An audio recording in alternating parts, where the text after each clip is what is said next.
Good morning students, welcome to Amity सोनो class. Unit संख्या 5 के अंदर अब तक हमने 3 सिस्टम पढ़ चुके हैं और चौथा सिस्टम पढ़ेंगे incentive. Methods of ways payments में हम 3 सिस्टम पढ़ चुके हैं और चौथा सिस्टम पढ़ेंगे वेज सिस्टम्स। वेज सिस्टम में अतः इंसेंटिव की डेफिनेशन अपन ने कल पढ़ी थी। इंसेंटिव एक प्रोत्साहन राशि है जो एक्स्ट्रा कार्य करने के लिए उत्साहित की जाती है और एक श्रमिकों को प्रोत्साहन स्वरूप दी जाने वाली राशि को इंसेंटिव कहते हैं। टाइप्स ऑफ आज पढ़ेंगे टाइप्स ऑफ इंसेंटिव्स। प्रोत्साहनों के प्रकार, प्रोत्साहन के प्रकार निम्नानुसार है। ये 2 प्रकार के होते हैं, एक फाइनेंशियल इंसेंटिव्स, दूसरा होता है फाइनेंशियल इंसेंटिव्स को हिंदी में कहते हैं आर्थिक प्रोत्साहन। प्रोत्साहनों या नॉन फाइनेंशियल इंसेंटिव्स, आर्थिक के बिना प्रोत्साहनों को। तो प्रोत्साहन में राशि में सबसे पहले हम अध्ययन करेंगे फाइनेंशियल इंसेंटिव्स। फाइनेंशियल इंसेंटिव्स वह इंसेंटिव्स होता है आर्थिक प्रोत्साहन। इस प्रकार के सिस्टम में नियोक्ता या एम्प्लॉयर को अगर 25 रुपये अलग से प्रॉफिट की कमाई होती है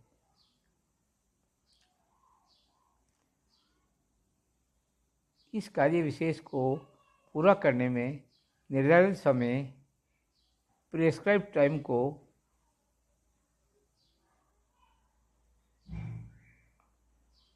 पाँच घंटों से कम समय लगता है।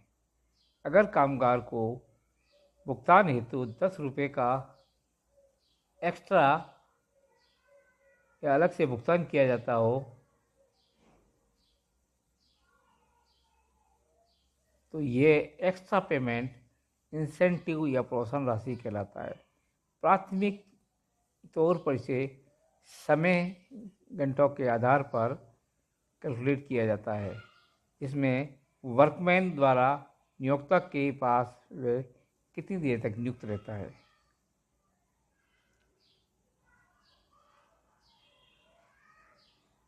अब फाइनेंशियल इंसेंटिव्स को हम किस प्रकार से निर्धारित करते हैं, इनकी विधियों का अध्ययन करेंगे। ये विधियाँ है निम्नानुसार हैं। पहली विधि है piece rate system. Piece rate system. दूसरी है सेंट% प्रीमियम मेथड। तीसरा इंसेंटिव्स आता है जिसको कैलकुलेट करते हैं हाल से प्रीमियम योजना। चौथा जो है वियर प्रीमियम योजना। पांचवा बेडॉक्स प्रीमियम योजना। छठा आता है रोवन प्रीमियम प्लानिंग या रोवन प्रीमियम योजना। सातवां आता है इमर्सन एफिशिएंसी प्लान या एमर्सन दक्षता योजना। आठवां आता है Gantt's task and bonus systems. Gantt's task एवं बोनस सिस्टम। नौवां आता है Taylor's differential piece rate system. Taylor विभेदन खंड दर पद्धति। 10वां आता है मेरिट मल्टीपल सिस्टम्स। अब इंसेंटिव को तैयार करने के लिए हमें 10 प्रकार के सिस्टम का काम में लिया जाता है। उसमें पहला सिस्टम जो है पीस रेट सिस्टम है, उसका अध्ययन करेगी। इस पद्धति में जॉब को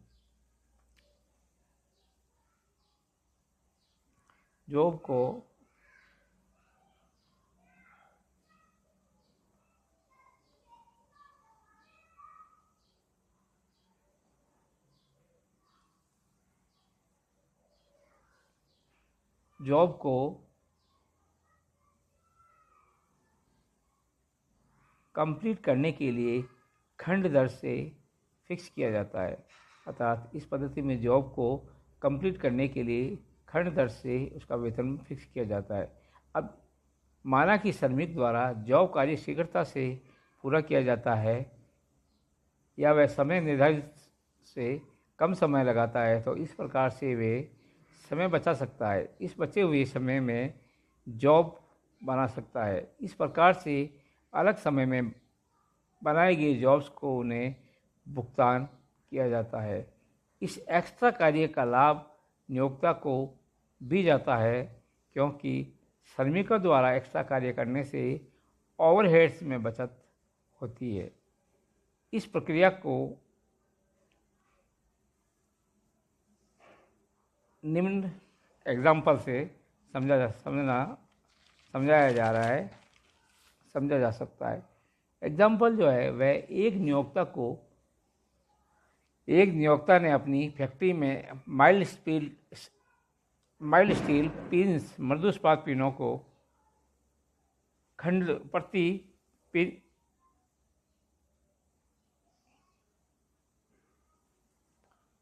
प्रति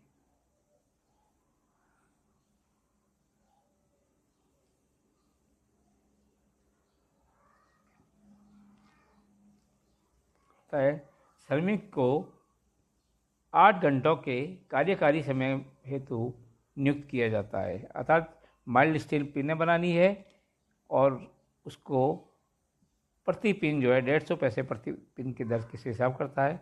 श्रमिकों को 8 घंटे की कार्यकारी समय हेतु नियुक्त किया गया है। श्रमिक को 8 घंटों में 40 पिनें तैयार करनी होती है, लेकिन श्रमिक इन 8 घंटों में 55 पिनें तैयार करता है। अतः प्रति कार्यखंड दर पद्धति से श्रमिक की कुल दैनिक कमाई की गणना कीजिए, अर्थात एक्स्ट्रा कमाई की गणना कीजिए। तो इसका सॉल्यूशन है, निकालते हैं अपन। रेट पर पीस, दर प्रति कार्यखंड जो है वो 150 पैसे प्रति पिन है। न्यूनतम पिनें जिसे उसे बढ़ानी होती है प्रतिदिन में, उनकी संख्या है 40 पिनें प्रति दिवस। अब उसकी श्रमिक की सामान्य प्रतिदिन कमाई है 40 इंटू 150 पैसे अर्थात 60 रुपये, लेकिन श्रमिक प्रतिदिन में 55 पिनें तैयार करता है। 55 पिनें तैयार करता है, तो अब 55 पिनों की जो कमाई जो है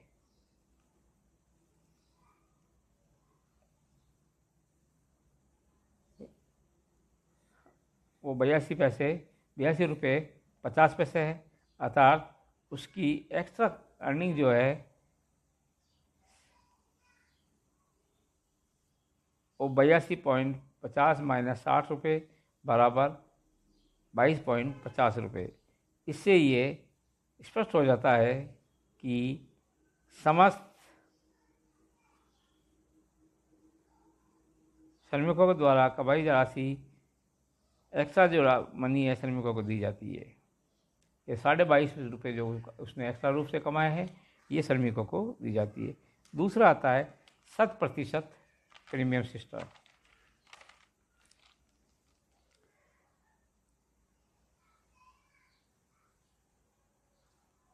इस प्रकार की पद्धति में कार्य को पूरा करने के लिए मानक समय निर्धारित किया जाता है।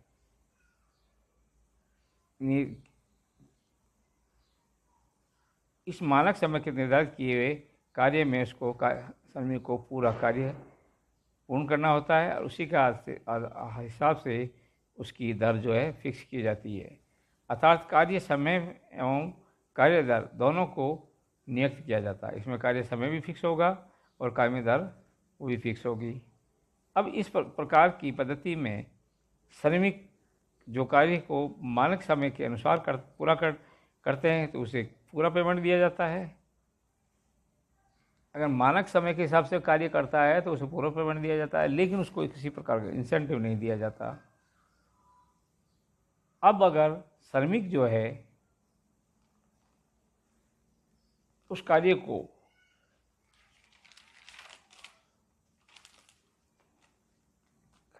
जल्दी पूरा करता है तो उसे अवश्य इंसेंटिव के रूप में दिया जाता है। इसको हम समझने के लिए एक एग्जाम्पल लेते हैं। उदाहरणतया किसी कार्य को पूरा करने का मानक समय 8 घंटे निर्धारित है। श्रमिक को अब अगर इन 8 घंटों में किए गए कार्य को वह 6 घंटों में पूर्ण करता है और इन 8 घंटों हेतु उसे 100 रुपये दिए जाते हो। श्रमिक ये कार्य 6 घंटों पूर्ण किया जाता है, तो इन 8 घंटों के कार्य समय हेतु 100% प्रीमियम दर द्वारा श्रमिक की कमाई की गणना करते हैं।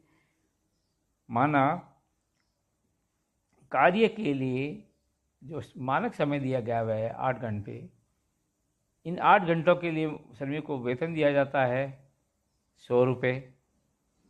श्रमिक के द्वारा कार्य पूर्ण करने का समय है वो 6 घंटे, अर्थात श्रमिकों द्वारा लिया गया समय जो है 6 घंटे।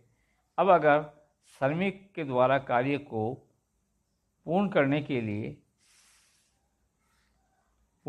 लिए 6 घंटों के समय में कमाई गई जो करने में जो कमाई गई जो राशि है वो है 100 रुपये। अब वो 8 घंटों में प्रतिदिन के अनुसार श्रमिक कमाई करेगा 100/60 6 × 8, अर्थात इसको सॉल्यूशन करेंगे तो ये 400/3 आएगा, अर्थात 133 रुपये 30 रुपये कमाई आएगी। 100 रुपये के स्थान पर श्रमिक की कमाई जो है 133 रुपये 30 पैसे। इस प्रकार से श्रमिक 100% दर से उसके बचत की राशि प्राप्त करता है। वास्तव में ये कार्यखंड दर पद्धति है, लेकिन बड़े जॉब्स या बड़े कार्य हेतु इस सिस्टम के लिए अडॉप्ट की जाती है। इसमें एक सिंगल जॉब को पूरा करने में कई दिन लगते हैं, और अगर एक दिन में छोटे जॉब्स को पूरा किया जा सकता हो तो कार्यखंड दर पद्धति का उपयोग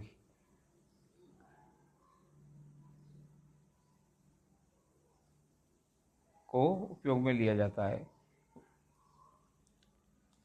अब ये सिस्टम जो है ये उसी के लिए अडॉप्ट किया जाता है जिसके अंदर छोटे जॉब्स है। बड़े जॉब्स के लिए ये सिस्टम जो है अडॉप्टेबल नहीं है। Thank you.